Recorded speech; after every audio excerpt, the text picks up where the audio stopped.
قل بفضل الله وبرحمته فبذلك فليفرحوا هو خير مما يجمعون۔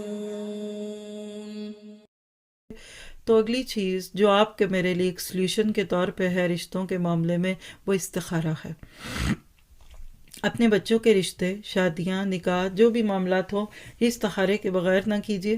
صحیح بخاری کی روایت ہے 6382، حضرت جابر سے یہ روایت ہمیں ملتی ہے، کہتے ہیں کہ اللہ کے نبی ہمیں ہر معاملے میں استخارے کی تعلیم دیتے تھے، اور جیسے قرآن کی صورت سکھاتے تھے اس طرح دعائے استخارہ بھی سکھاتے تھے۔ طریقہ کار وہی ہے کہ جب کسی جائز کام کا ارادہ کریں، یعنی ابھی پکا نہیں پتا کروں نہ کروں، بیچ میں ڈبل مائنڈڈ ہے، تو کیا کریں؟ 2 رکعت نفل پڑھیں۔ اس میں نہ سونے کی شرط ہے، نہ کوئی بات نہ کرنے کی شرط ہے۔ آج ہم نے استخارے کو بھی پتہ نہیں غیب جاننے کا ایک ذریعہ بنایا، تو ایسا نہیں ہے، اس میں بھی ماں باپ کو گائیڈ کروں گے۔ ایک تو یہ کہ اس پہ الحمدللہ ایک الگ کلپ موجود ہے جس میں استخارے کے بارے میں ڈیٹیلز ہیں۔ میرا خیال ہے کہ آج کے دور میں بہت ضروری ہے اس کے اوپر غور و فکر کرنا، کیونکہ جب ہم استخارہ نہیں کرتے تو اس معاملے کی ذمہ داری اپنے اوپر لیتے ہیں۔ استخارہ کرنے والا اپنے معاملے کو اللہ تعالیٰ پہ ڈال دیتا ہے، تو وہ دعا بڑی پیاری ہے، اللہم انی استخیرک بعلمک واستقدرک بقدرتک واسألک من فضلک العظیم۔ دعا عربی میں اس لیے میں آپ کو اردو میں سنا دیتی ہوں، شاید آپ کو اس کے الفاظ سے اندازہ ہو جائے کہ یہ کتنی خوبصورت دعا ہے۔ اے اللہ، میں بھلائی مانگتا ہوں، یعنی استخارہ کرتا ہوں تیری بھلائی سے، تو علم والا ہے، مجھے علم نہیں، اور تو تمام پوشیدہ باتوں کو جاننے والا ہے۔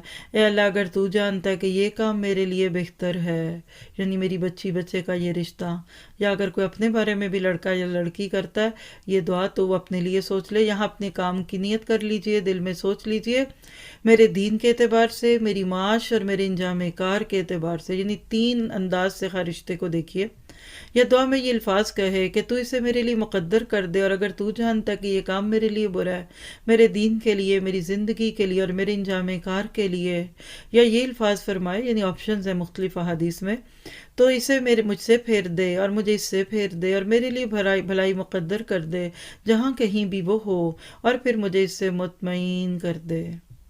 تو یہ دعا کرتے ہیں کہ آپ اپنی ضرورت کی جگہ رشتہ رکھ لیجئے، یعنی آپ نے اس میں اللہ سے 2 باتیں مانگی۔ پہلی بات ہے استخارہ کے خیر مانگنا، الف سین تا ٹو سیکھ ہوتا ہے کچھ مانگنا، استغفار، استخارہ، استغاثہ، استسقاء وغیرہ، تو اس میں آپ خیر مانگتے ہیں کہ اللہ اگر یہ رشتہ اچھا ہے تو میرے دین، دنیا اور معاش کے اعتبار سے، انجام کے اعتبار سے تو اس کو اوکے کر دے، اور اگر یہ نہیں تو اس سے اچھا لے آ اور اس کے جانے پہ مجھے مطمئن کر دے۔ بس اس کے بعد ذمہ داری اللہ تعالیٰ کی ہے۔